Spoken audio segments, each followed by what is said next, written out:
See how many here weren't with us for chapter 12. I've seen maybe 50-50.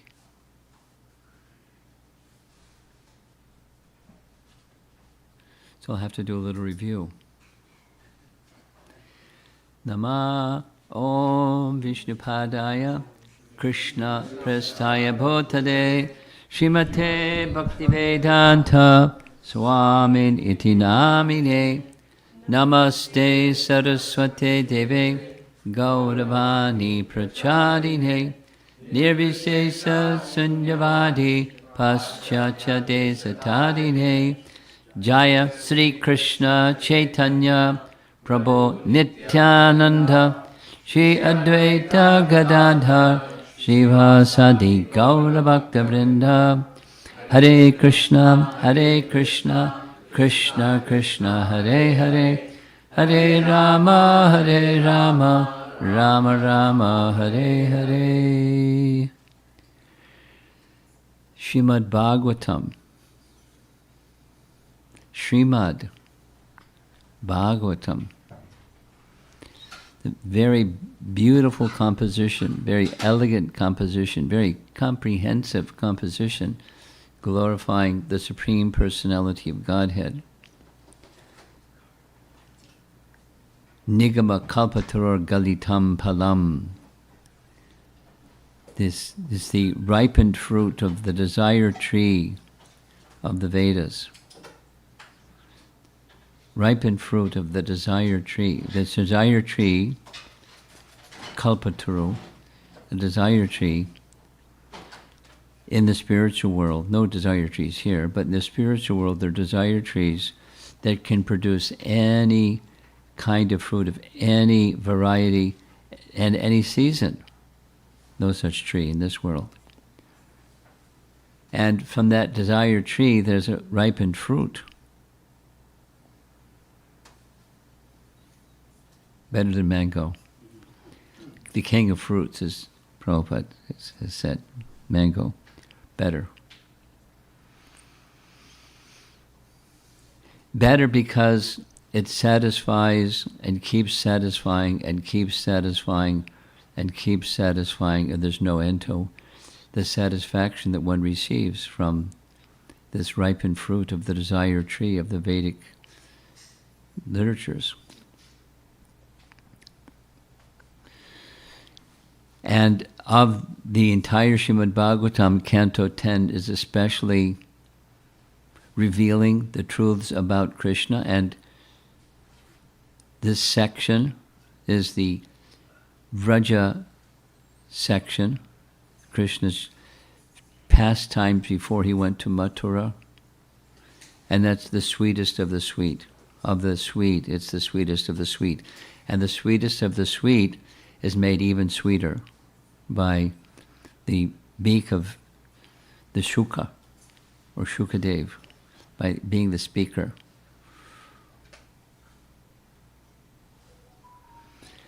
And we're getting a chance to hear from disciplic succession through our founder Acharya, who gave it to the world. What a gift. So last several days we've been discussing 4 classes. We've been discussing chapter 12. And chapter 12 comes after chapter 11. And in chapter 11, there's a discussion, we touched on it briefly, there's a discussion of Krishna's childhood pastime of killing the calf demon, Vatsasura, and Bakasura. And we heard a little bit about the crane or duck demon, giant guy, mystic power. Baka assumed the form of a giant crane and tried to swallow Krishna. And many things happened. We're not going to go through that pastime. Krishna finished him. And when the cowherd boys went back to the village, because they were out herding calves in the forest, They were astonished. The boys were astonished. The boys were really giddy, just happy, happy, happy. You know what Krishna did today? Let's tell you what Krishna did today. He's our hero. They weren't thinking he's anything other than like just fantastic. The best amongst us. They had deep love for him and everyone in Vrindavan. Not only every person, but everything. Deep love for Krishna. So that led to chapter 12. And chapter 12 is of the same age, with its seamless pastime from chapter 12 to chapter 13. Because in chapter 12, several things, but two main things. The playfulness of the cowherd boys. One whole class almost was dedicated to that verse, Krita Punya Punja verse from chapter 12, where Shukadeva Goswami just goes off topic and goes into ecstasy, describing the good fortune, the unparalleled fortune of the cowherd boys, comparing the cowherd boys to this, and this, and this, and this. You know, the Gyanis who taste the happiness of Brahma Sukh, but they can't participate in Krishna's pastimes. And then those in the heavenly realm, they're in the sky watching this pastime, but they're observers of the pastime. They're not participating in the pastime. The materialists and this and that, and just different categories of living entities. How fortunate are these cowherd boys? Because they're literally playing and wrestling and joking and laughing and face to face every day until the end of the day. Then they go home and have their dinner. But they're with Krishna all day long, day after day. And they're enjoying as little boys will enjoy, but it's not just a little boy enjoying, it's the personality of Godhead. Anyway, that was the major part of the first part of the chapter 12. And then comes the surprise. The surprise was right in the middle of the path where they herd the calves every day. There was a giant python. And the boys, in their playful mood, thought, oh, somebody did a very nice favor. They made a nice playground for us here in the forest. Look at this. It's this place to play, that place. Because children can turn anything. Prabhupada said this. Children can turn anything into play.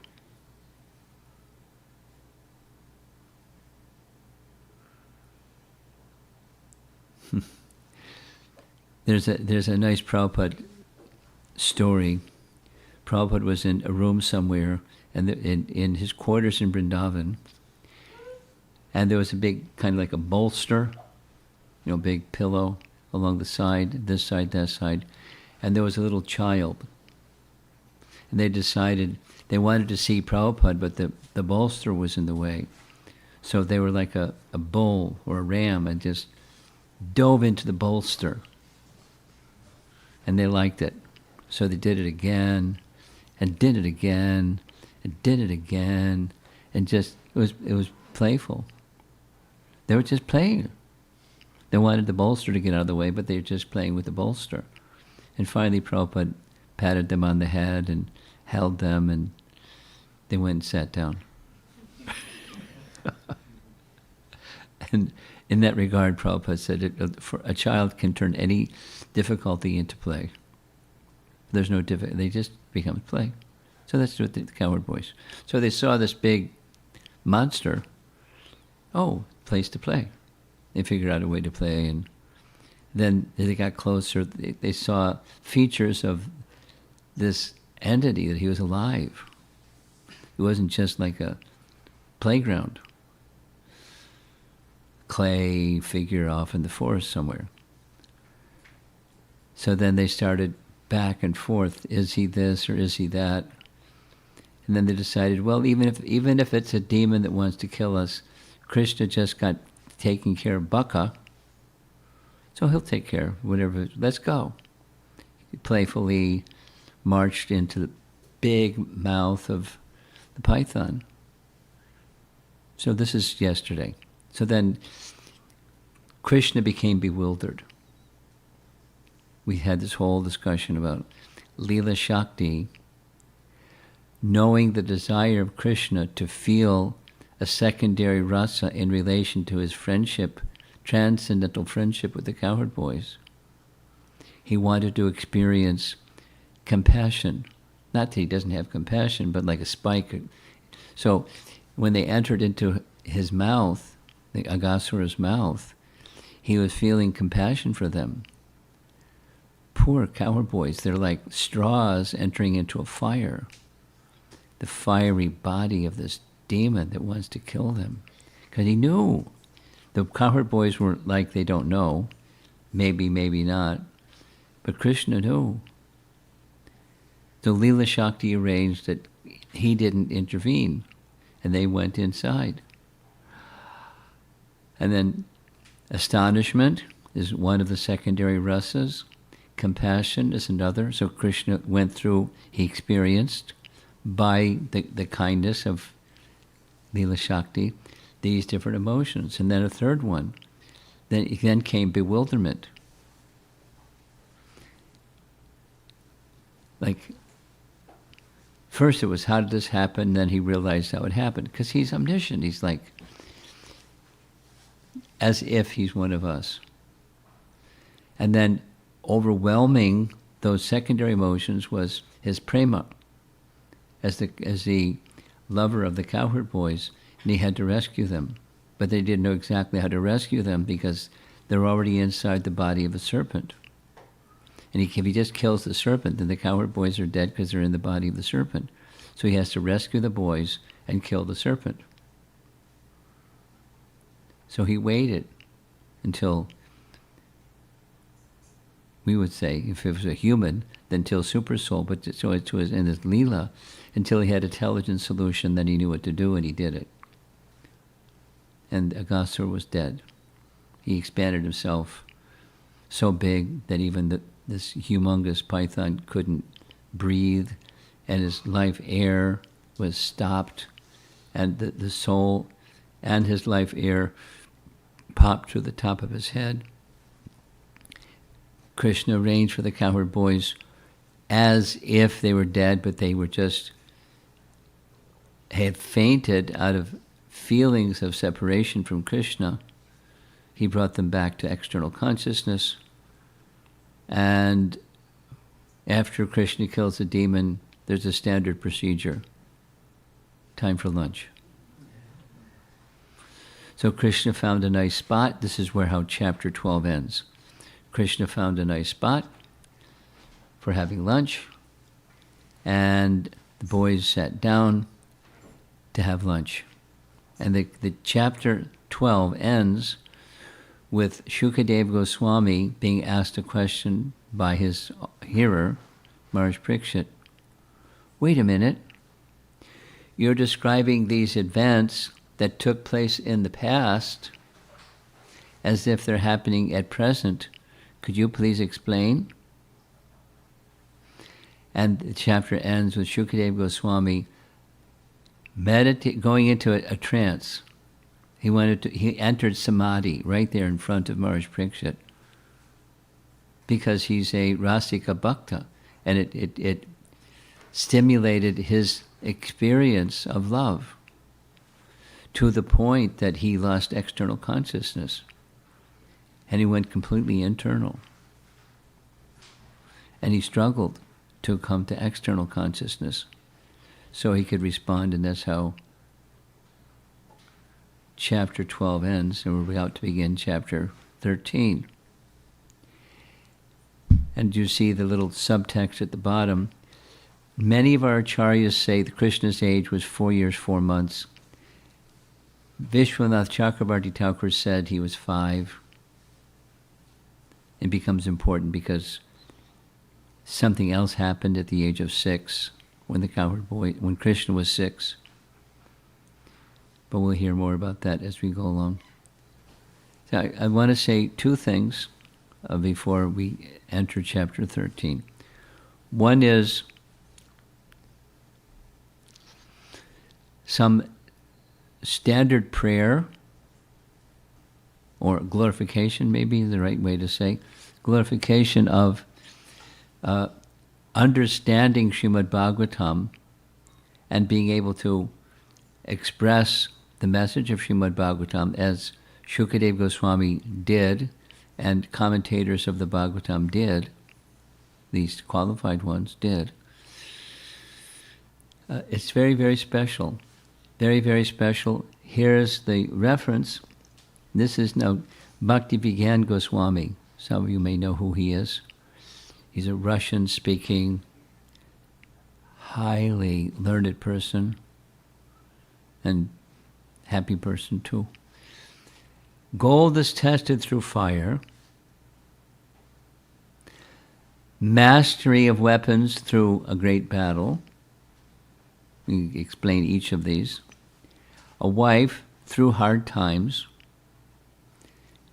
But the mastery of the Bhagavatam is the test for scholarly knowledge. So it's another way of saying the Srimad Bhagavatam is the ripened fruit of the tree of the Vedic wisdom, but one who can understand it or explain it and relish it, that's the real test of someone's scholarship or mastery of knowledge. Because it's the highest.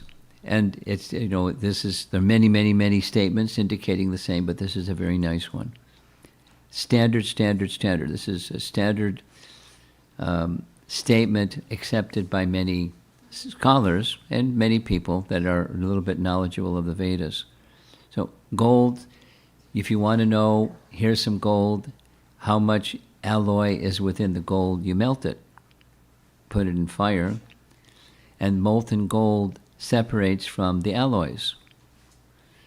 So if there's no alloys, there's no other metals within some gold ore, then it's pure. And if there is, it's separated. So it's tested through fire. Weapons, how good is somebody with weapons?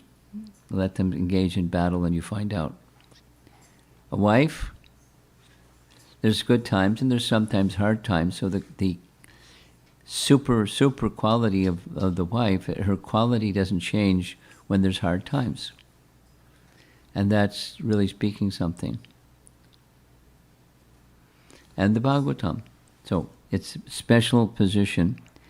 And its special position is such that there's a very nice statement found in Madhya Lila, chapter 24, where the statement is made by Lord Shiva, he's being referenced. I may know, this is about the Bhagavatam. Shukadeva Goswami, the son of Vyasa, may know, and Vyasa may know or may not know Srimad Bhagavatam. On the whole, Srimad Bhagavatam, the spotless Purana,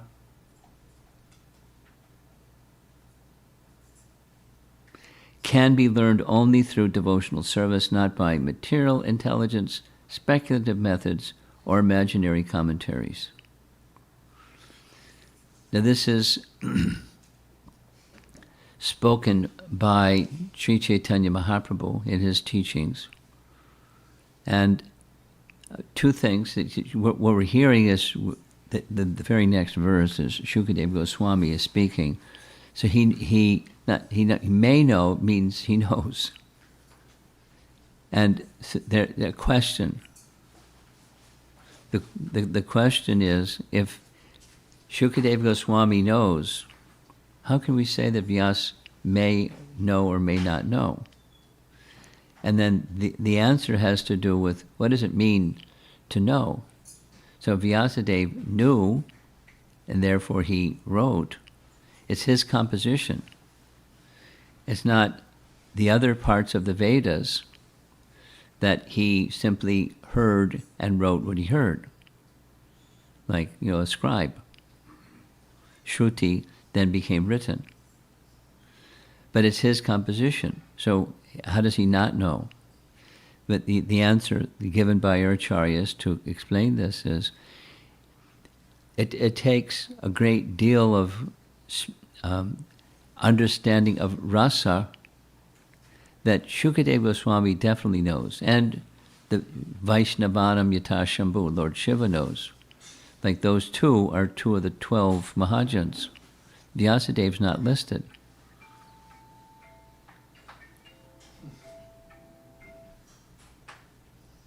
Vyasadev's not listed. So he wrote, and he wrote enough that he understands things that we may not understand.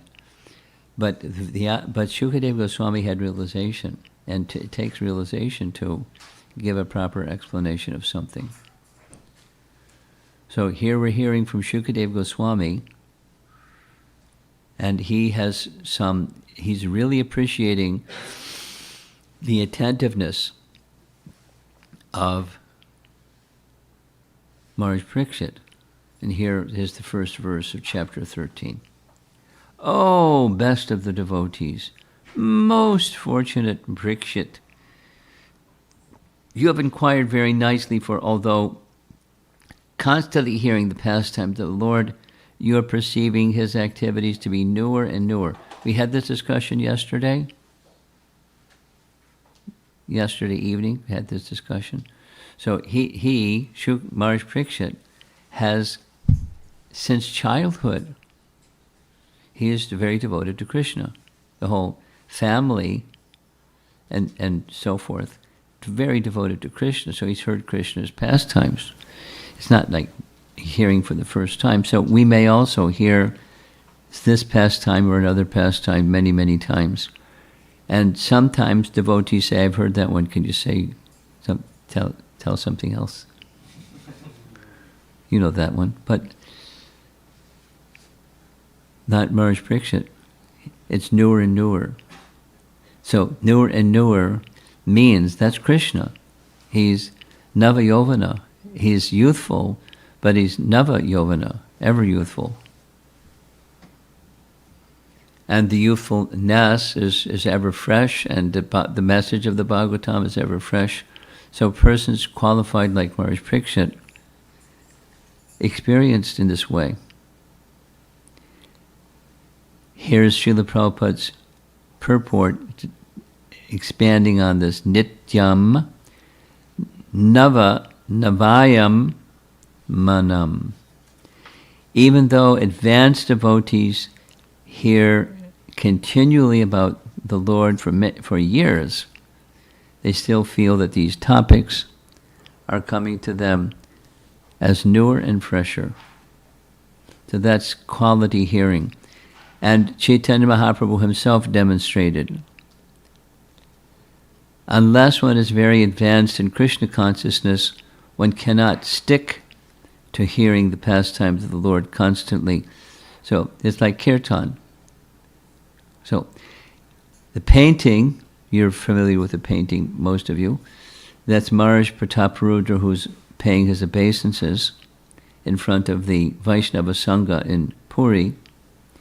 And in the very center, that's Gadadhar Pandit reciting Srimad Bhagavatam.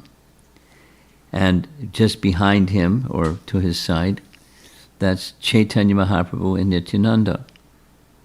And then various associates. There's names in Bengali written for each of these persons, who they are.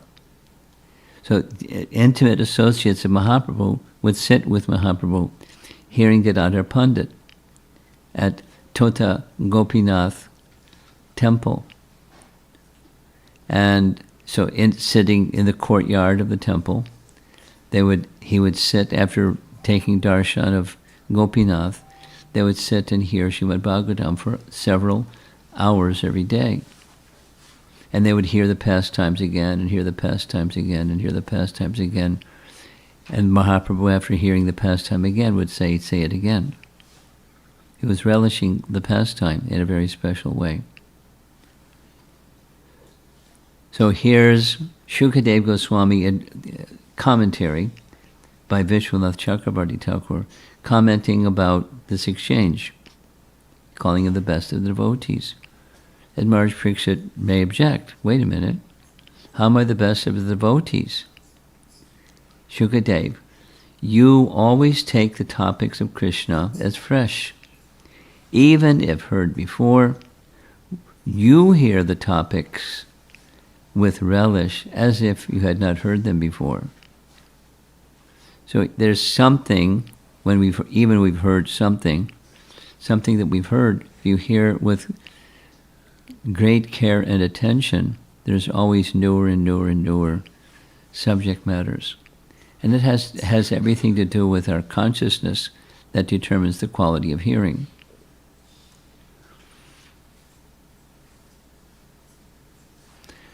Prabhupada told the story of a yogi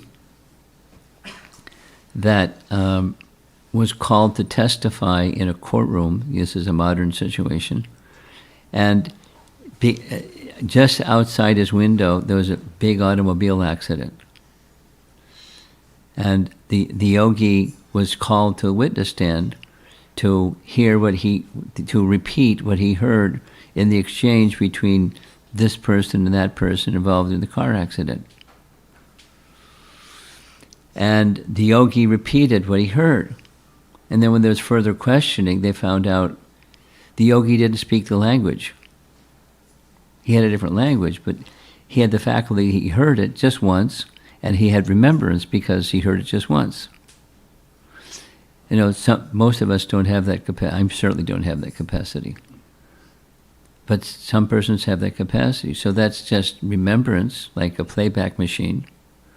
And some persons have the capacity to understand and to taste the topics. That's what's being said about Maharaj Parikshit. Paramahamsas, this is now a verse, devotees who have accepted the essence of life and are attached to Krishna in the core of their hearts, and he is the aim of their lives, it is their nature to talk only of Krishna at every moment. They are attached to such topics, just as materialists are attached to topics of women and sex. Prabhupada's purport. The Hamsa, or swan, accepts milk from a mixture of milk and water and rejects the water. Similarly, the nature of persons who have taken to spiritual life and Krishna consciousness, understanding Krishna to be the life and soul of everyone, is that they cannot give up Krishna Katha. So it's a common example that Prabhupada would give, the Hamsa, and then there's the Parama Hamsa.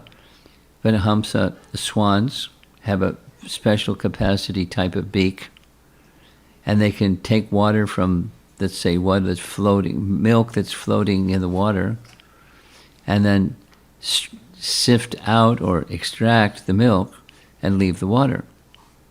They have that Hamsa ability. And a Paramahamsa, similarly, the topics in relation to Krishna is they can be in the midst of a very worldly situation, like the place where we are, the material world, and have just very fixed affinity for transcendence. Maharaj Parikshit was a king dealing with politics and wars and stuff. We're dealing with maybe not wars, maybe not politics, but we're dealing with stuff. And how do you remain fixed when you're dealing with stuff? And it has everything to do with not just the quality of your beak, but the quality of your consciousness. Because consciousness facilitates our capacity for hearing. If one becomes swan-like. So Prabhupada is carrying on in the same verse. Kama, Krodha, and Bhaya are always present in the material world, but in the spiritual or transcendental world, one can use them for Krishna. This is going along with the Hamsa example, or the Paramahamsa. So here's a nice little example I heard recently. If devotees are being encouraged to be nonviolent and respect life above the living entities, what about insects? Like, what about mosquitoes? So there was a situation during Prabhupada's time. They were in Vrindavan, and sometimes, certain seasons, there's mosquitoes. So a devotee had a little kind of a, what do you call those things? Like a tent? Mosquito net. But there was a mosquito inside his mosquito net. So he was wondering what to do about the mosquito in the mosquito net, because you're not supposed to harm living entities, right? And not he was a Buddhist, he was a Krishna Bhakta. So the Prabhupada said, leave him alone, he'll go away, and if he doesn't go away and he starts to attack, then he's an aggressor and you can kill him. That was his standard. If someone is an aggressor to the point where they're attacking, then you can use some violence, otherwise non-violent, just like the whole situation with the Pandavas or Arjuna, etc., etc. So there's utility of everything in service to Krishna. One needs the proper intelligence how to use anger. Another example of anger is when the personality of Godhead is vilified, or a devotee of the personality of Godhead is vilified. What are you supposed to do? You don't just like be a pacifist. You're obliged to at least say something, if not do something. Here's a nice example from Ramayana I like very much. Ram, Sita, and Lakshman. Do you know a little bit about Ramayana? Yeah? They were in the forest, right, for 14 years. And at the end of the 13th year, they received some recommendation to go to Chitrakoot and spend their final year in Chitrakoot. And Ram had Lakshman build a cottage that was for the liking everyone, take care of everyone's needs. And Lakshman took exception. He said, my life is to serve you, so please don't say, so our own, all of our likings. You tell me what you want, and that's I'll build. Thank you.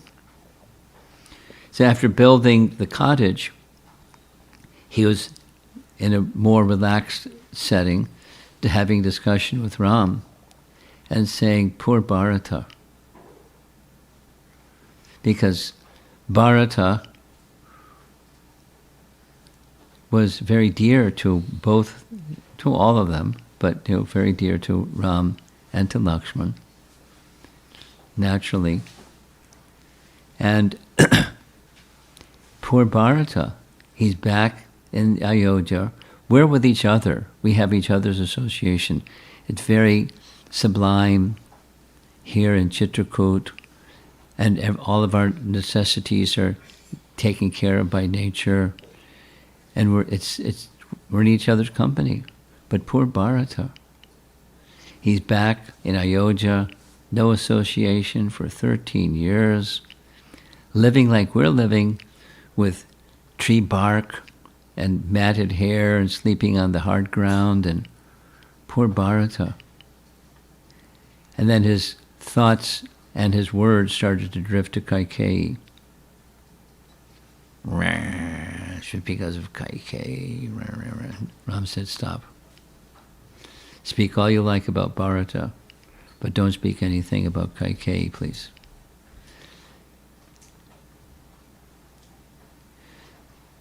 So there's a place for anger, and anger, vilification of another devotee is not okay. So he didn't like yell at Lakshmana, but he didn't permit him to speak further. He stepped in and said, don't do that. That's not a place. There's no place in vilification. So if one hears vilification of a devotee, it happens. You say something. Or you get up and walk away because maybe it's not appropriate to stick around when people are doing that type of thing. You just, politely get up and leave because it's not good for them, nor is it good for you. And if they're making choices that are going to do what's not good for them, you don't have to stick around. Or just be silent while they're doing something that's detrimental to them and then detrimental to you and anyone else that hears. And it goes on. Without elaborating, it goes on.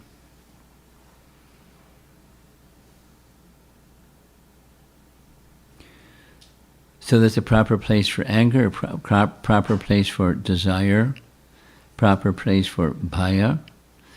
The example that Prabhupada gives is the fear of this Prahlad Maharaj. Bad association could corrupt me. So please don't give me bad association. Please give me your association and the association of Narada Muni and persons like Narada Muni. So there's a place for fear. There's a place for everything when it's of a transcendental nature, using them only in Krishna's service. Kamam Krishna Karmapane. The desire of the Paramahamsa is to always act for Krishna. So here's a nice photograph of Prabhupada standing in line with like everybody else with his documents in hand and ready to answer questions. Let's assume it's immigration or departure or something.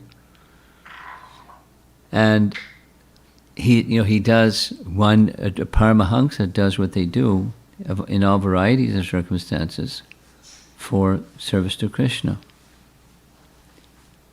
Here's this Krodha Bhakta Dveshi Jane, the use of anger against those who are against devotional service. So he would sometimes be very strong. He wouldn't be silent.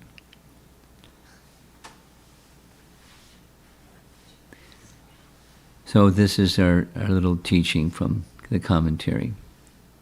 These material emotions are not try to turn them off, not just simply negation, but direct them somehow in service to Krishna. Jiva Goswami, taking this verse and it deepens it a little bit. How does a topic that had already been heard become newer? And he gives a philosophical answer. The Lord is called Achyuta because he never deviates from rasa at any point in time, in the least, for any reason at all. Topics concerning him are the same. Therefore, such topics, rightly, or sadhu, are as if new at every moment. They're reborn with greater taste than previously. That's Jiva Goswami's explanation. Next verse. O King, so this is Shukadev to Maharaj Parikshit appreciating his questions. Kindly hear with great attention. Although the activities of the Supreme Lord are very confidential, no ordinary man being able to understand them, I shall speak about them to you, for spiritual masters explain to a submissive disciple every subject, even subject matters that are very confidential and difficult to understand. That's a teacher-student relationship, naturally. Next verse. In this way, saving the calves and the boys from Agha's mouth, which was death itself, the Lord brought them to the river bank and spoke. There's the river bank, and there's Agha up on the hills up there. My dear friends, just see how this river bank is extremely beautiful because of its pleasing atmosphere. And just see how the blooming lotuses are attracting bees and birds by their aroma. Another nice scene in Vrindavan. The humming and chirping of the bees and birds is echoing throughout the beautiful trees in the forest. Also here, the sands are clean and soft. Therefore, this must be considered the best place for our sporting pastime. So it's time for lunch. He's picked a lunch spot. Looks like a nice lunch spot. Oh, friends, this is commentary again. This place is suitable for us to eat our meal. The place has a wealth of things suitable for playing, fighting, and eating in rows. There is soft, clean sand for sitting. The bees hum as if singing for us. There are lotus leaves to use as plates. There is fragrant, clear, cool water. And the shade of trees ward off the hot autumn sun. So this gives us a hint about the season.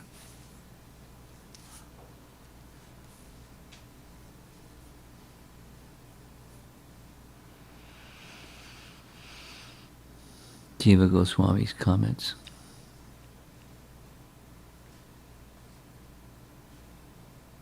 Very colorful style of painting.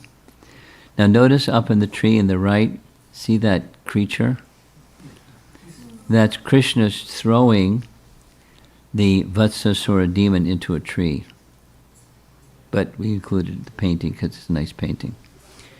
I think we should take our lunch here since we are already hungry because time is very late. Here the calves may drink water and go slowly here and there and can eat the grass. Sounds like a nice plan. So there they are, having lunch. Accepting Lord Krishna's proposal, the cowherd boys allowed the calves to drink water from the river and then tied them to trees where there was green, tender grass. Then the boys opened their baskets of food and began eating with Krishna in great transcendental pleasure. Now in the painting, this is a B.G. Sharma classic painting. In the back, one of the boys is still playing. He hadn't sat down for lunch yet. He's got his eyes covered. Another boy is, touching the one with his eyes covered. And, they're very playful. Previous to entering Agha's stomach, they had hung their lunch packets on trees so that they could play comfortably. Now they opened the packets. Or they entered Aghasura's stomach with their packets, but by the Lord's power, their lunches did not get affected.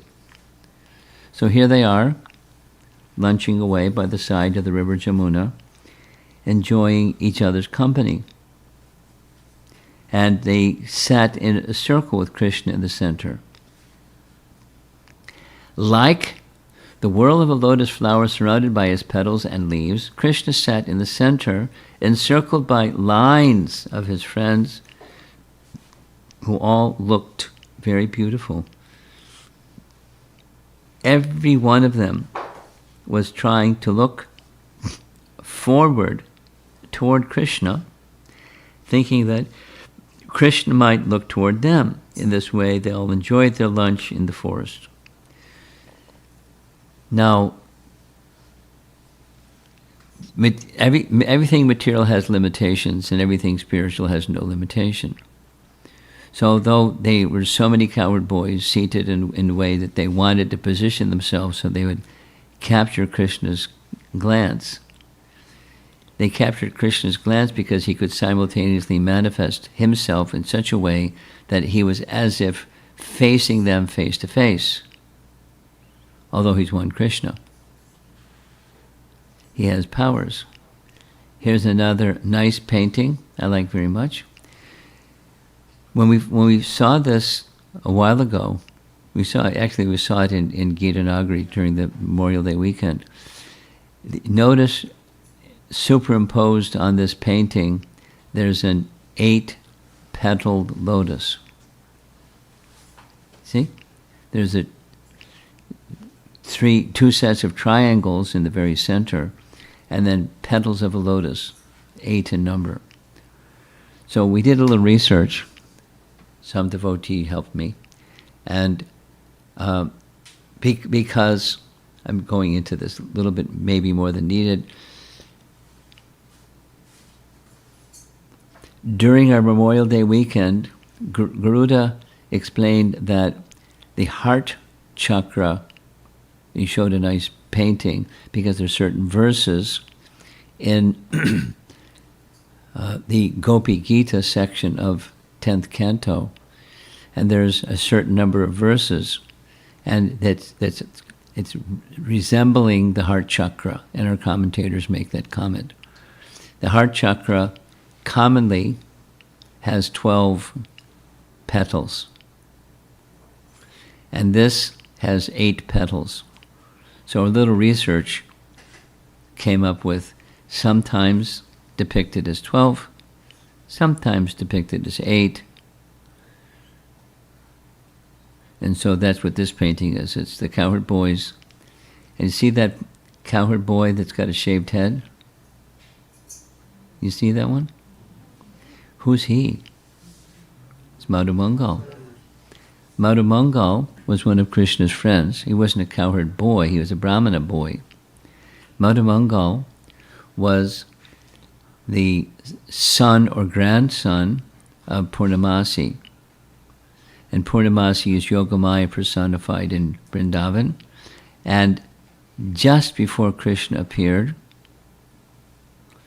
she came with Madhu Mangal to oversee Krishna's pastimes in Vrindavan. So Madhu Mangal was a regular participant in Krishna's pastimes. He has a lot to say and a lot to do. So further details, it's nice. So the Shukadeva Goswami describes how they sat. The boys sat in lines on all sides of Krishna. Out of love, they all wanted to face Krishna, and by his sarva sankalpata shakti, no, we heard the term before, satya sankalpa shakti. This essentially means the same thing. The language is slightly different, but it means the same thing. Sarva sankalpita shakti. So what does that mean? It means that Krishna has sankalpa, he has desires, and because he desired, it happened. That's what it means. They wanted, Krishna reciprocated with what they want. Krishna's face and limbs appeared in all directions at once. Now I added, it's not in the commentary, but Purusha Sukta. Some of you know a little bit about Purusha Sukta. Purusha Sukta are the prayers that the demigods offered at the shore of the milk ocean when they wanted Krishna to descend and help mitigate the problems for Mother Earth, too many demons. And the prayers that they recited were Purusha Sukta prayers from Rig Veda. And those beginning of those verses indicate that he has his eyes everywhere, his mouths everywhere. So, because that's Mahavishnu. The prayers, Purusha Sukta, is prayers to Vishnu. Purusha Sukta, prayers to Lord Vishnu. Sahasra Shirsha Purusha, Sahasraksha, Sahasrapat, etc. That's indicating the same thing. Now, so that's what the Rig Veda says, and then in the Bhagavatam, it's elaborated. It's not inconsistent with, it's perfectly consistent with, but it's to give some of the details. They're having lunch. They want to see Krishna face to face.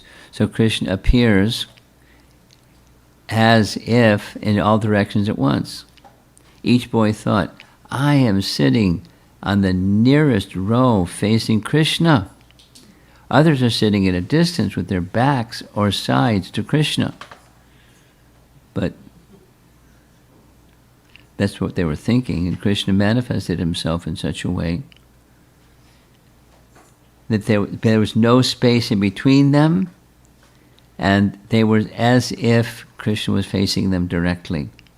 Among the cowherd boys, some placed their lunches on flowers, some on leaves, fruits, or bunches of leaves, some actually in their baskets, some on the bark of trees, and some on rocks. This is what the children imagined to be their plates as they ate their lunch. Very convenient. A little different than how people do things today. Paper plates and plastic plates, sometimes porcelain plates. But this would seem primitive to some people, but they didn't carry around a whole basket of stuff to put their lunch on. After describing the eating, this is Jiva Goswami.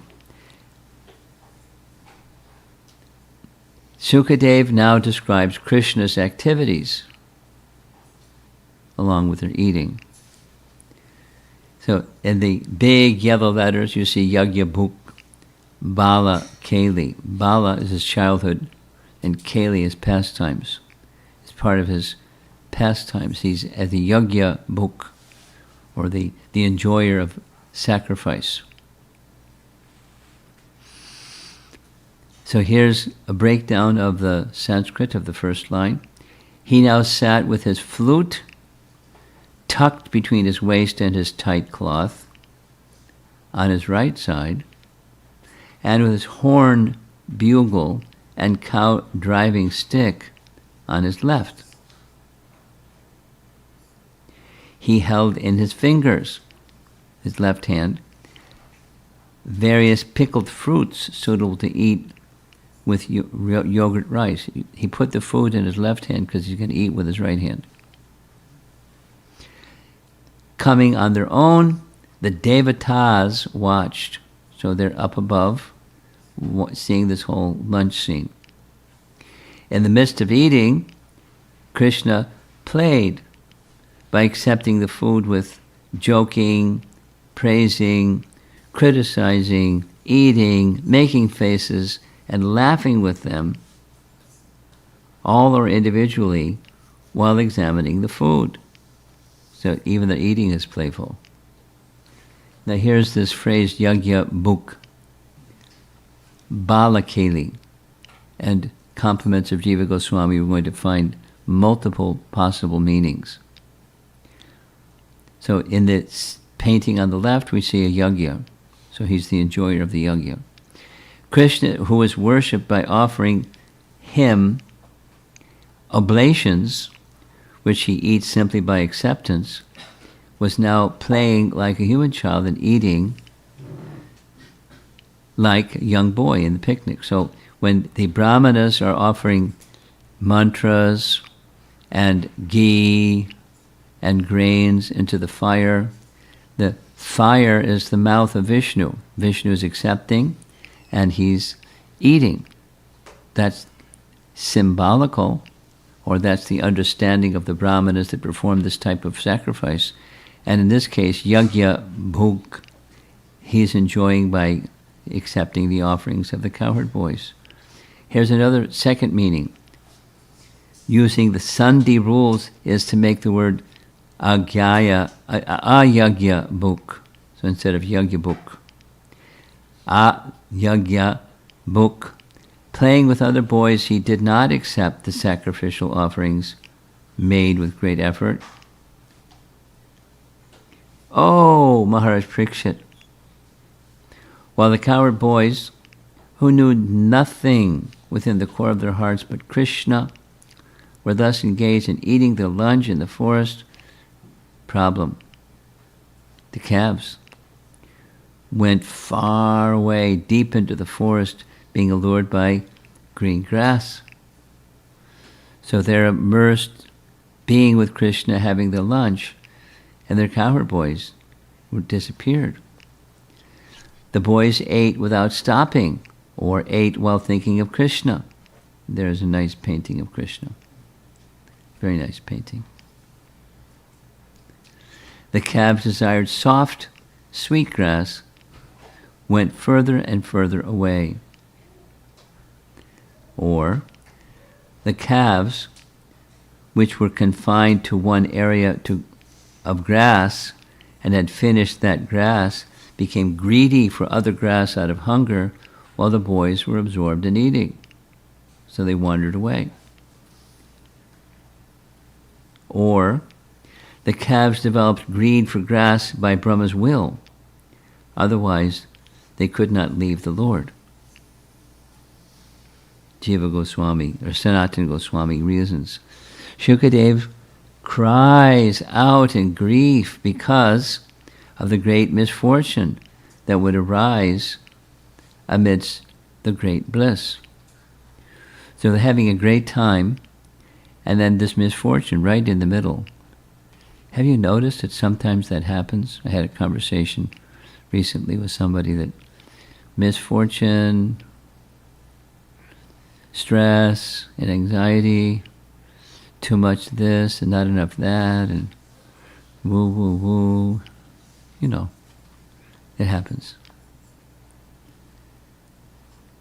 So in transcendence, something that looks like that also happened, but it's with Krishna at the center.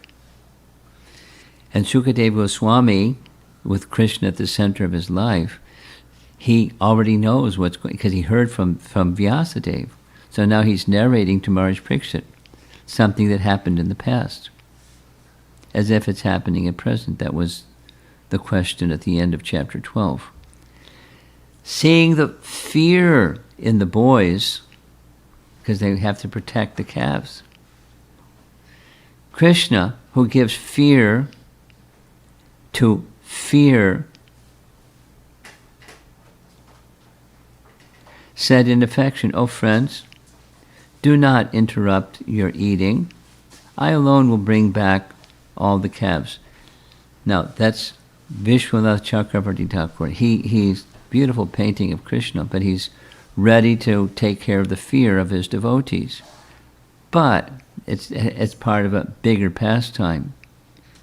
In the presence of Krishna's friendship, a devotee cannot have any fear. This is stated in the 11th canto of the Bhagavatam. Fear arises because of lack of Krishna consciousness. For one who has taken shelter of the lotus feet of Krishna, this material world of fear becomes hardly dangerous at all. You recognize the verse, those of you who've been around for a while. Bhayam dutiyam abhindiveshi taksyat. Often quoted verse. Bhayam dutiyam abhindiveshi taksyat. Fear arises, syat, from absorption in duality, or absorption in the bodily conception. The boys don't have that, but they have love for the calves. The calves are missing, so they have some anxiety. Krishna's going to take care of that fear. Don't worry. Let me go and search for the calves, Krishna said. Don't disturb your enjoyment. Then, carrying his yogurt and rice in his hand, so this is important. When he meets up with Brahma, he's got the same, in his left hand, some yogurt and rice, and with his right hand he's going to eat the yogurt and rice, but he got up with just half finished to go look for the calves. Then, the Supreme Personality of Godhead, Krishna, immediately went to search for the calves, as if he doesn't know where they are. He's omniscient. He knows where they are. To please his friends, he began searching in all the mountains, mountain caves, bushes, and narrow passages. In other words, he's in earthly time, he's taking a little bit of time. Oh, Maharaj Parikshit, Brahma Notice Brahma in the painting, he's in the upper right. Brahma, who resides in the higher planetary system in the sky, had observed the activities of the most powerful Krishna in killing and delivering Aghasura, and he was astonished. The painting at the bottom is the cowherd boys entering. The painting on the top is the cowherd boys departing through that soft spot in his head.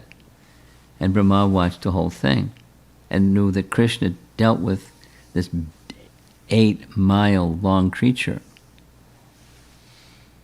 He was astonished. Now, that same Brahma wanted to show some of his own power and see the power of Krishna, who was engaged in his childhood pastimes, playing as if with ordinary cowherd boys. He's not ordinary, the cowherd boys are not ordinary. It's important to nail this one. The cowherd boys are eternal associates of Krishna, qualitatively like Krishna. They're not quantitatively like Krishna, but there are eternal cowherd boys that come with Krishna and play with him. Therefore, in Krishna's absence, Brahma took all the boys and calves to another place. Thus, he became entangled. For in the very near future, he would see how powerful Krishna was. So, this is a big boo-boo. It's aparad. He's interfering with Krishna's pastimes. He's challenging Krishna, my power against your power. He's stealing the calves and the cowherd boys who are very dear. That's like 3 strikes and you're out, right? He's going to get spanked.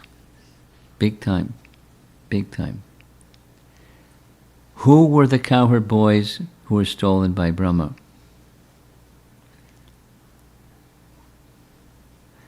Not Krishna's cowherd boys.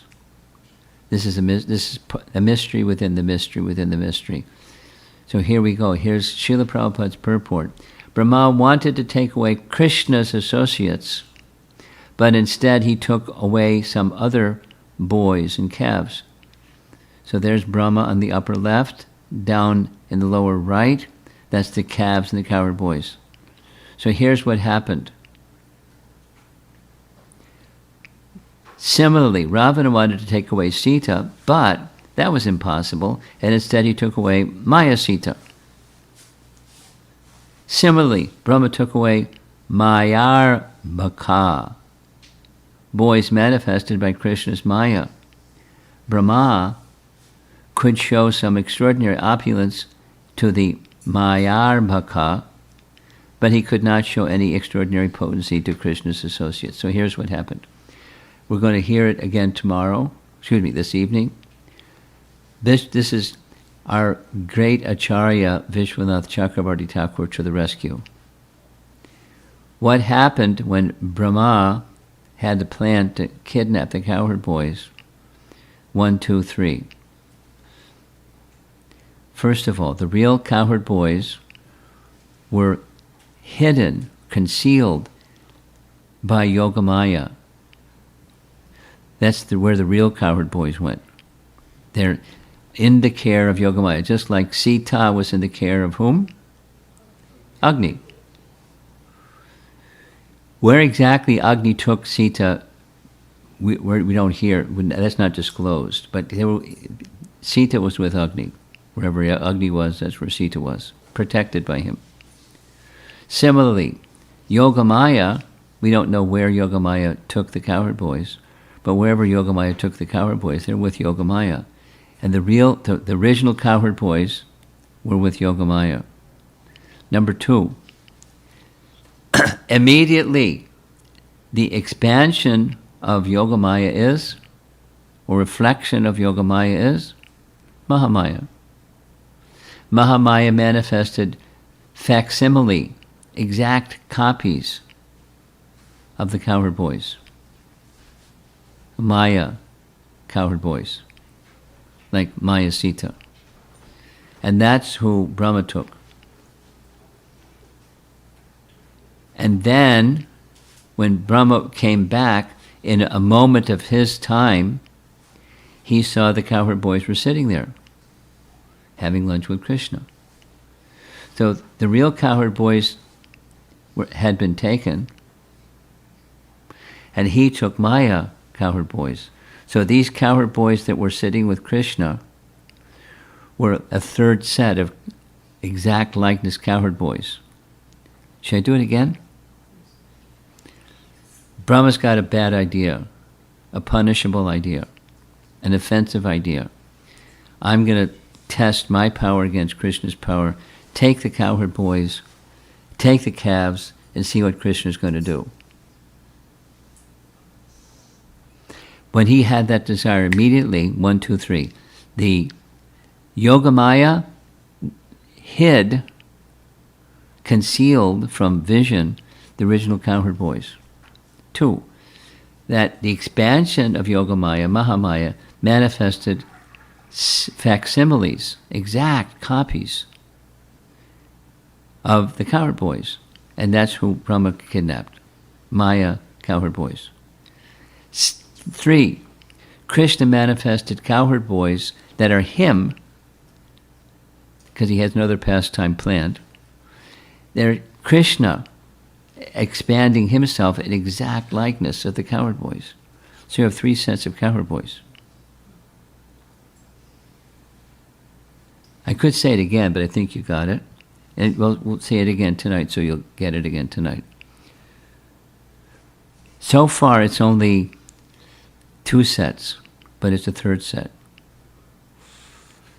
Yogamaya concealed, the original, because Brahma is going to, Brahma has mystic power. With his mystic power, he's going to put the cowherd boys to sleep. Not anesthesia, but, his mystic power. A certain category of sleep. And you can't put Krishna's cowherd boys or Krishna to sleep, whoever you may be. That's what's being said by Srila Prabhupada in his purport. He could not show any extraordinary power to Krishna's associates. So it's Maya cowherd boys. He put them to sleep. And that's what he thought was going on. Then when he saw them, they're having lunch with Krishna. Those are Krishna's manifestations. Himself, looking just like. So Brahma was bewildered. What's going on? Now, a moment of this, there's something to do with relativity of time. Prabhupada says over and over again, 6 months of earthly pastime equals 1 day in demigod pastime. And then the nighttime of the demigods makes another 6 months. So it means 1 year here, 1 year here equals 1 day. And in the heavenly realm. And Brahmaloka is above the heavenly realm. So in Brahma's time, 1 moment of Brahma's time is 1 year in the earthly realm. He came back and they were having lunch.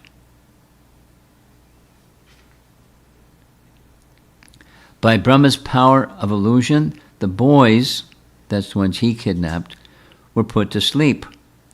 But this was allowed for the production of pastimes. Thus, they were put to sleep by Krishna's Yogamaya potency. So it's not really Brahma that did it, but it's Yogamaya potency did it. Thereafter, when Krishna was unable to find the calves, he returned to the bank of the river, but there he was, also unable to see the cowherd boys. Thus, he began to search for both the calves and the boys as if he could not understand what had happened.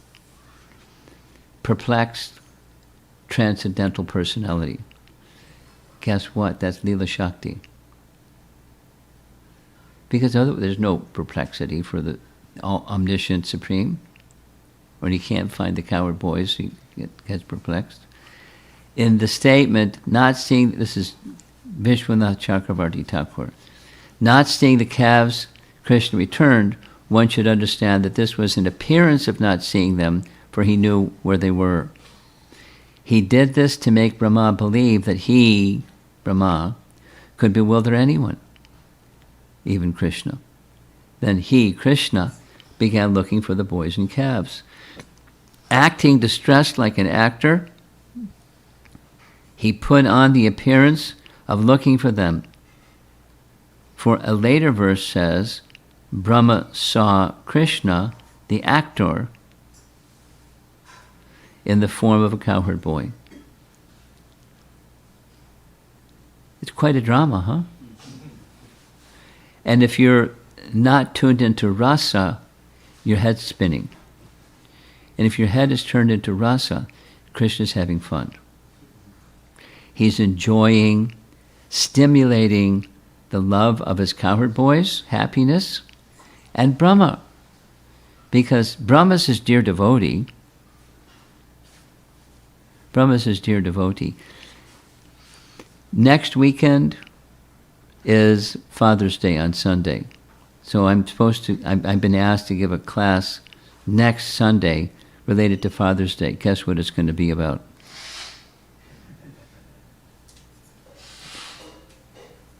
Because who is Brahma's father? Garbhodakshay Vishnu. And Garbhodakshay Vishnu is an expansion of Krishna. So Krishna is his father. Krishna is his father. Next verse. When Krishna was unable to find the calves and their caretakers, that's cowherd boys, anywhere in the forest, he could suddenly understand that this was the work of Lord Brahma. It's not like he's Sherlock Holmes and he put the mystery together. It's a past time. Though Krishna is omniscient, again this is Vishwanath, not seeing the calves in other fields and not seeing the boys in other banks, he began searching. Did Krishna understand the theft at the time of stealing? After the theft? Or after looking for some time? He's omniscient. Without having to think. At the very time of the theft, Krishna could understand that it was theft. And that Brahma had done it. Now guess what? That's the end of part 1. So if you want to know what happened next, come around this evening for part 2. And this evening session will complete chapter 13. And it's quite a mystery. But the mystery can be understood if one understands Krishna's Leela Shakti, or another way of saying is Yogamaya potency. They're orchestrating his pastimes, or facilitating his pastimes. Krishna had a plan from the very beginning of the day. His plan included not having breakfast at home, but having his mother pack lunch to go. Because he wanted this to happen. Krishna had a plan that Balaram wouldn't be present because Balaram could have fixed the whole problem. But he didn't want Balaram to fix the whole problem. He wanted to help Brahma become, because who is Brahma's worshipable deity? Vasudeva. So Krishna is going to show him so many Vasudevas. That's this evening. How many? Asankyata. Each cowherd boy, Vasudeva, or Narayana. And how many cowherd boys? Asankyata. So how many forms of Narayana? Lots of forms of Narayana. And Brahma, is seeing all of this.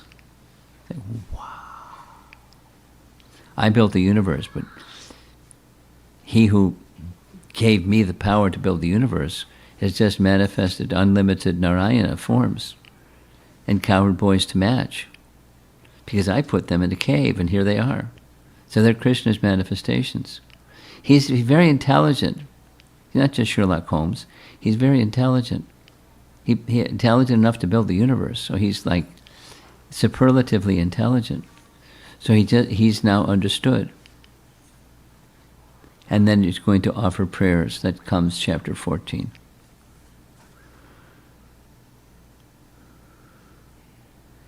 And I think what I'm going to do Sunday night for the Sunday feast class, we'll just discuss about Krishna's prayers, about Brahma's prayers to Krishna, beginning part of chapter 14. 11, 12, 13, that's this one, then 14, there's prayers. And it's all happening within one day. What to speak of all the other days? But Shukadeva Goswami wanted to speak about this one day in a very special way because it's very important. And then the prayers. Once upon a time, I had a bright idea. I would like to give a class or a seminar on prayers in the Srimad Bhagavatam. And then I got stymied because there's so many prayers. Volumes and volumes. And there's prayers of different kinds, and I backed out of that assignment. Because it's too much. Voluminous. As the Bhagavatam is voluminous. And the prayers, there are different types of prayers. They're very, very wonderful. Like, for example, here's a for example. The prayers of the wives of the Kaliya serpent. There's something like 27 prayers. 22 prayers. That's a lot. And Brahma's prayers, there's a lot. And the gopis' prayers. And, this prayer, there's many, many, many, many wonderful prayers. So we'll touch on that. This is my plan. Let's see if Krishna arranges or sanctions. Sunday kind of summary of Krishna's prayers with a nice narration, recorded narration with music and stuff. And then Monday evening we'll start a little more slowly Brahma's prayers, the first 7 verses of Brahma's prayers, chapter 14. And then on to the next place. But I hope you appreciate the attempt, how well it went. You can say, but just hearing the pastimes of Krishna in Vrindavan has a special potency. Krishna is all attractive. The narration of Krishna's activities is all attractive. And to become attracted to the all attractive, along with Kirtan, to hear Bhagavad Gita, they go well together.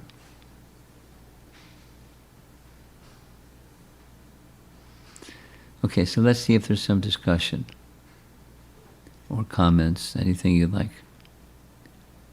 You have something? Online. Go ahead. This question is from Leela Karadas. Hare Krishna Maharaj, thank you. Outstandingly appreciated.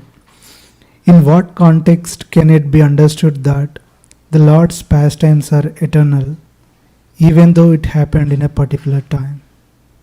Even though it happened at particular time. They're manifest and then they're withdrawn. They're resting and then they're manifest and then withdrawn. So the pastimes are eternal, sometimes manifest, sometimes withdrawn, but they're eternal pastimes.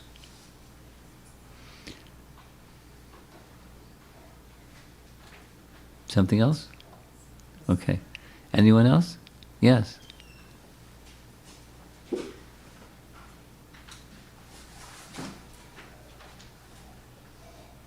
Thank you, Maharaj, for the nice class. You're on. Go ahead.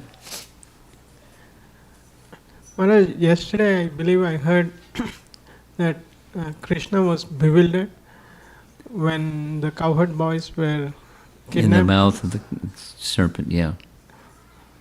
And also, here was he bewildered when Brahma kidnapped the boys? Well, he wasn't bewildered. He was play acting as if he was a human. The human path, like Ramachandra searching for Sita, as if human. They did not use the word bewildered here? No. Okay. Thank you.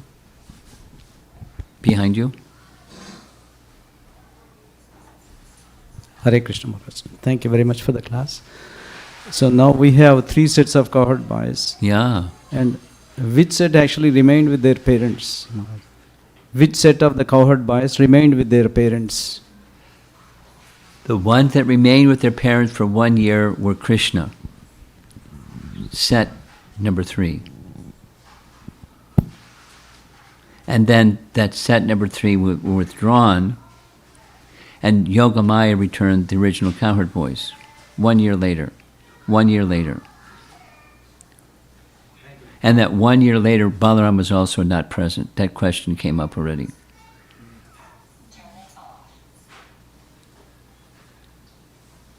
It's a little complicated, but the essence is not the detail. The essence is Krishna's loving reciprocation with his devotees, and Brahma is an important devotee. So he's reciprocating with Brahma, to curb his pride a little bit. He's curious, that's okay. But to go steal the calves and cowherd boys, that's not okay. To satisfy his curiosity.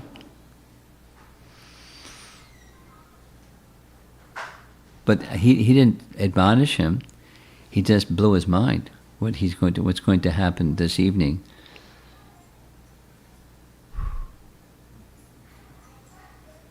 And then his prayers. Anything else? Yes, in the front. Here comes the microphone. Hare Krishna Maharaj. In one of the slides you mentioned from a commentary that why Krishna's pastimes appear newer and newer even though they are the same. There's different explanations. There's one of them was on the screen, yes. Yeah, so I did not understand properly the explanation. Can you please explain? Should I go back to that slide and review it? Sure. Okay. Thank you.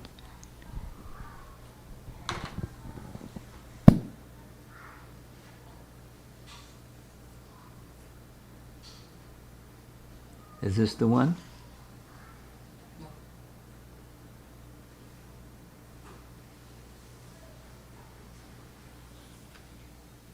Is this the one?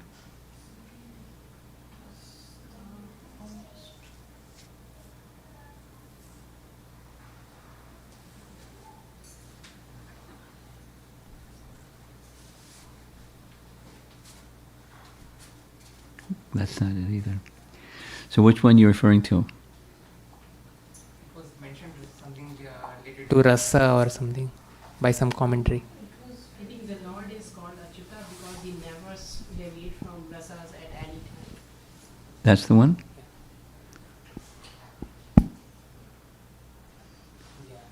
Ah. Okay, compliments of Jiva Goswami. He never deviates from rasa at any time, in the least, for any reason at all. Topics concerning him are the same.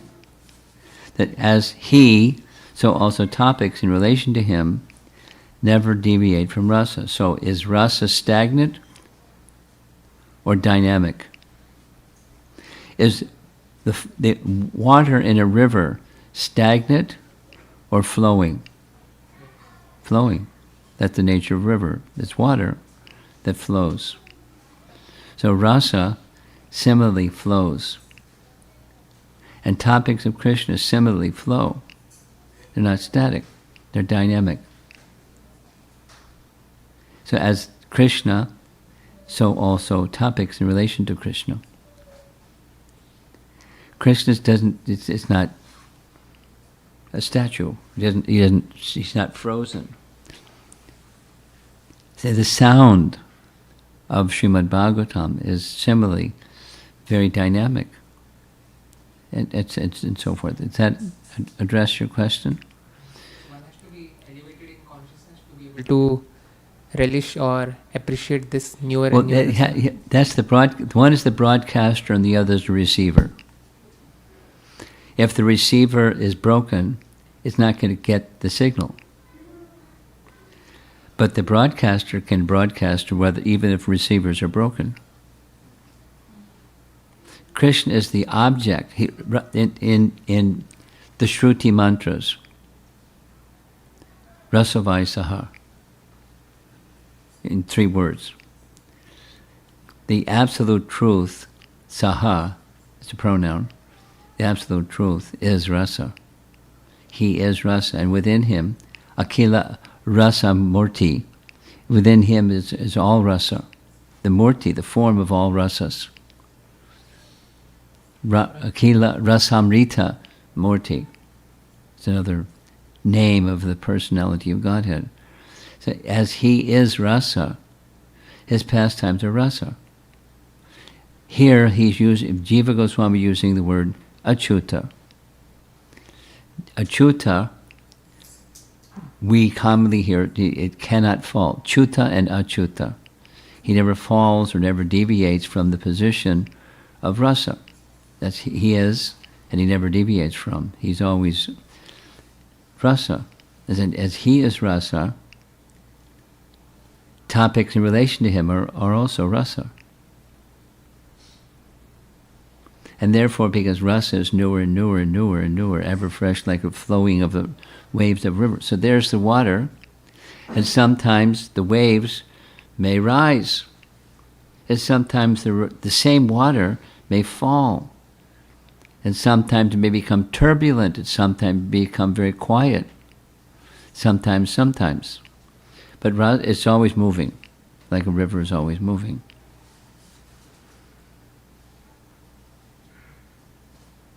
That's how topic can be ever new, ever fresh, for those that have the right receiver.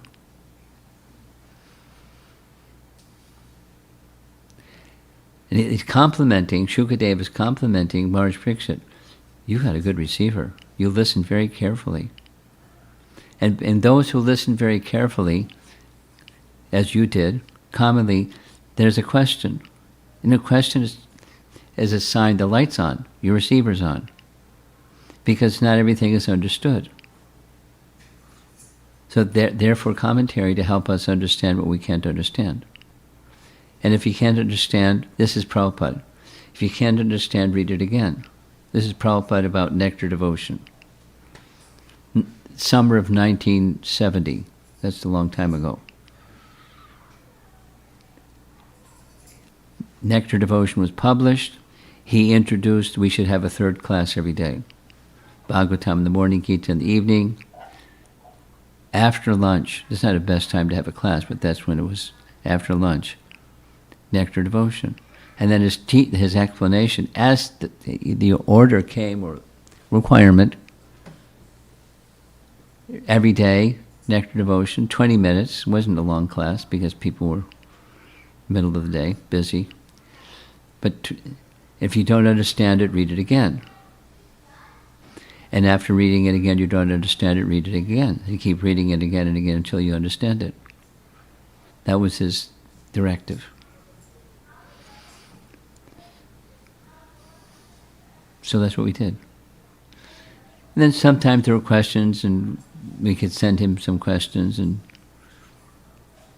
usually wasn't we, the members of the class, but the president would gather questions worthy of sending to Prabhupada, and he'd send and get answers. If something we couldn't understand, collectively waited a while, read it again and again, couldn't understand, then we could ask.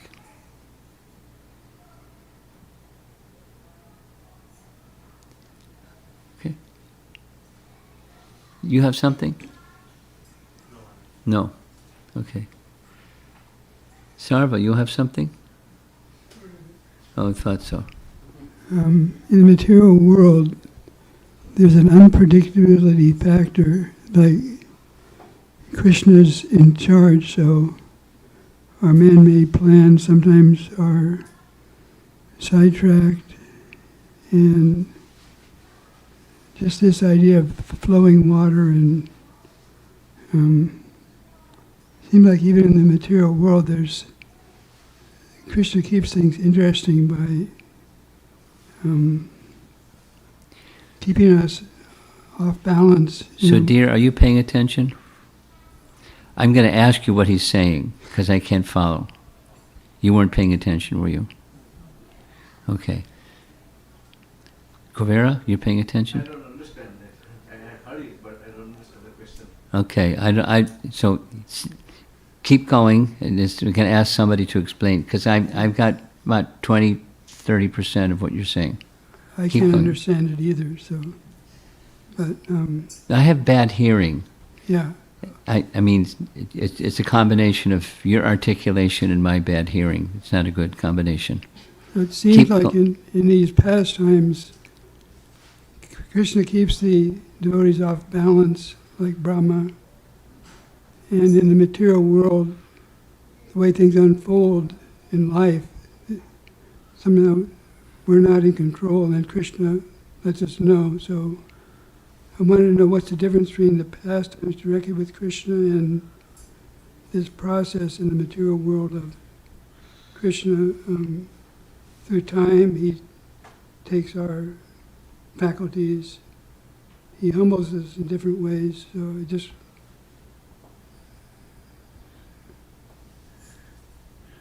You got it? Do your best. So, Krishna keeps devotees like Brahma and others off balance. But in the material world, we kept off balance also by the way things unfold. we are kept off balance by the way things unfold even in the material world. Yeah. So he was, Prabhuji was trying to draw a contrast and a relationship between the Leela with Brahma or Indra and here. When we get off balance, it's different than what happens when Brahma gets off balance, because what got Brahma off balance was Krishna blew his mind. And we get off balance largely because we have an expectation of this is going to produce that, and we're fruitive that we do this, we're going to get that. And it doesn't happen, something else happens, and we get off balance because it doesn't match our expectation. That's us. And Brahma, it's just described in two different ways, at least two different ways. One, he wanted to test his power against Krishna's power and see what happened. A second explanation is he knew that Krishna has powers. He wanted another exhibition of Krishna's power. So in either case, the surprise, the off-balanceness, was reciprocated with Krishna, with Brahma in a very special way. We don't get the treatment that Brahma got. But Brahma got because he's a very special person. And Krishna gives him the service, he gives him the Shakti, he gives him the plan, he gives him creative potency to build the universe. Who can do that? So he's a very special person. And the off-balanceness of Brahma is to help him sit straight. And don't mess around with my pastime, please. Okay, you're curious, okay. But don't mess around with my pastimes. I'll give you what you need. Let's do it nicely, please. So he gives different realizations, Tene Brahma Hridaya Adikapa. He gets the whole Vedic knowledge directly from Krishna. So he reciprocates with the off-balancedness of Brahma differently than with us.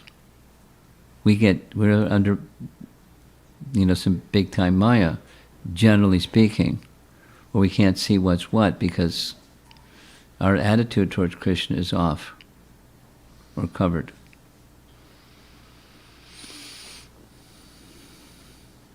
You had something.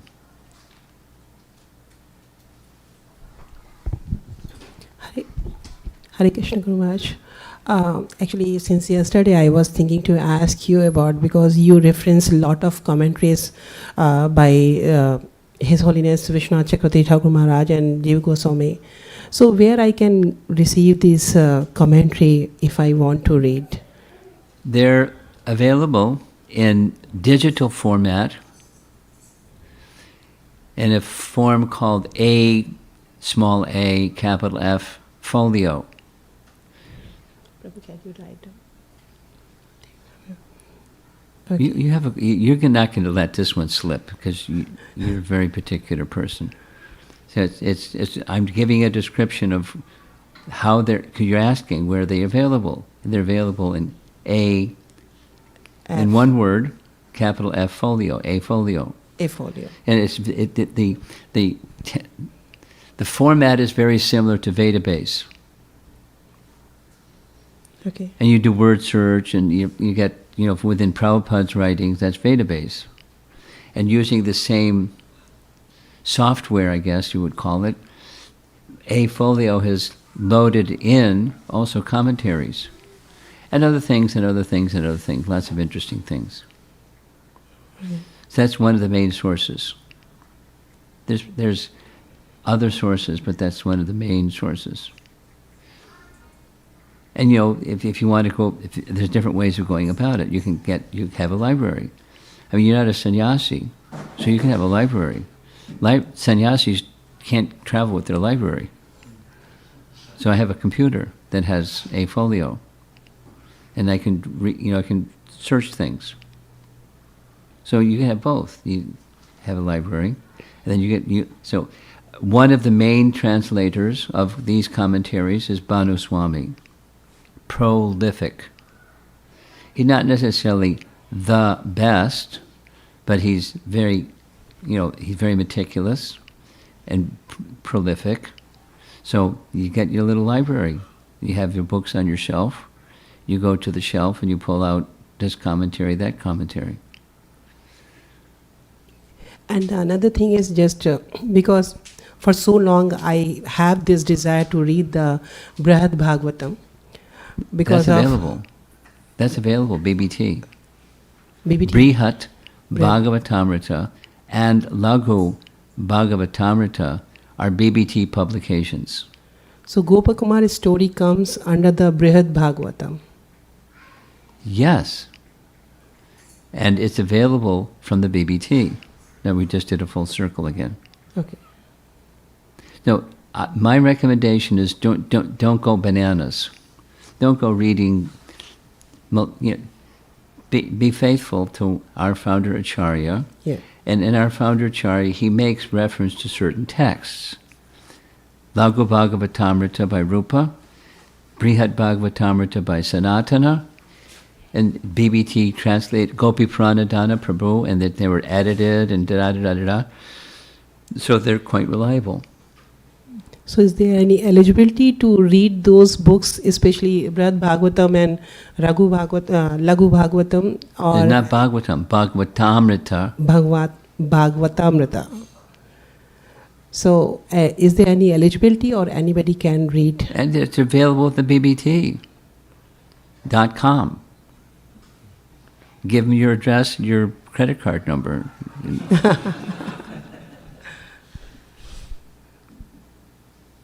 Okay, very much. Thank you so much. No, I don't know if the bookstore here has them.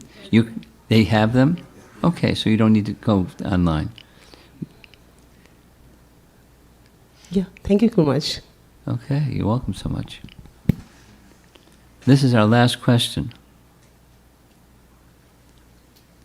It's 1:30. Online question, Guru Maharaj, from Sridhar Dasa. Dear Guru Maharaja, Hare Krishna. Apart from the pastimes of Krishna, can we take it as a lesson that in the presence of spiritual personalities, even if they are jovial and friendly, we should maintain our respectful attitude? Of course. And should not play around to take this. Should not do what? Should not play around. Well, playfulness is fine, provided the respectfulness doesn't diminish. Is it possible to do both? It's possible. Is it possible to be playful and forgetful of respect? Yes, it's also possible. So, to be on the safe side, just remains respectful. But is it possible to be respectful and playful at the same time? Yes. Prabhupada, but then you have to have the intelligence to know when is it appropriate to be this and that. And Prabhupada would sometimes, and sometimes, with those that were in his close association. I mean, 2 weeks ago, 2 weekends ago, if I can remember correctly, it may have been longer, but 2 weekends ago I was in ISV, in San Jose, ISKCON Silicon Valley. And there were a number of God brothers, Prabhupada disciples present at the same time, and so Vaisheshika Prabhu and his good wife arranged a luncheon. So at the table, here's Shyamasundar Prabhu, there's Vaisheshika Prabhu, there's Guru Das, myself, Radhanath Maharaj, and then Vaisheshika Prabhu's wife and somebody else in between. So these two were entertaining everybody for like 2 hours. Shyamasundar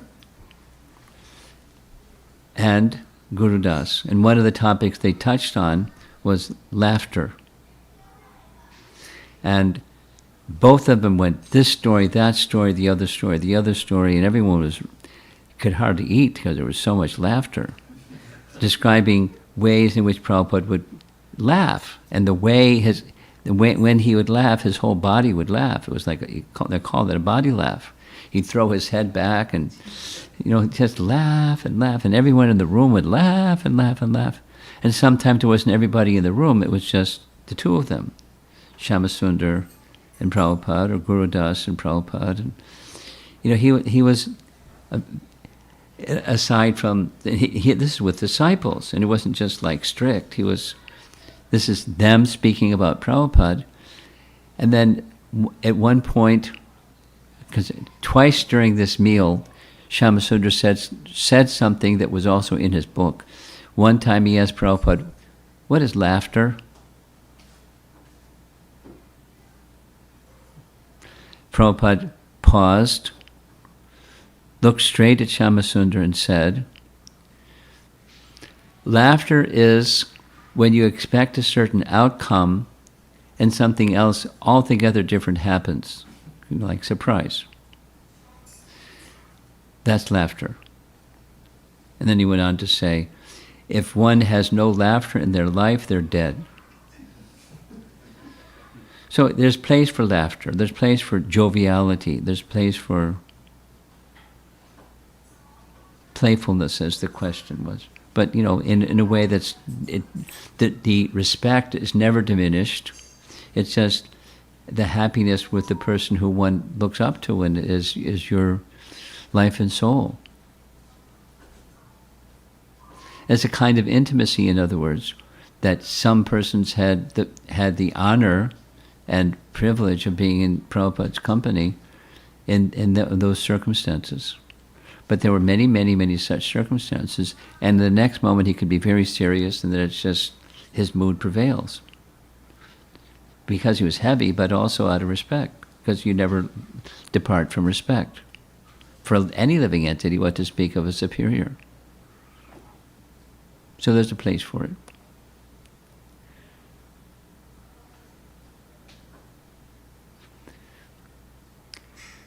Guru Bhakti. You know Yadubar and Vishaka in a personal way, right? Not just by name? Especially Mother Vishaka. Okay. So, Garuda, who I was with this Memorial Day weekend, told a story about Yadubar. And he said, Garuda, has been several times invited to be an invited speaker at the Bhaktivedanta Manor. And he said something I didn't know before. He said that Vishaka is the president.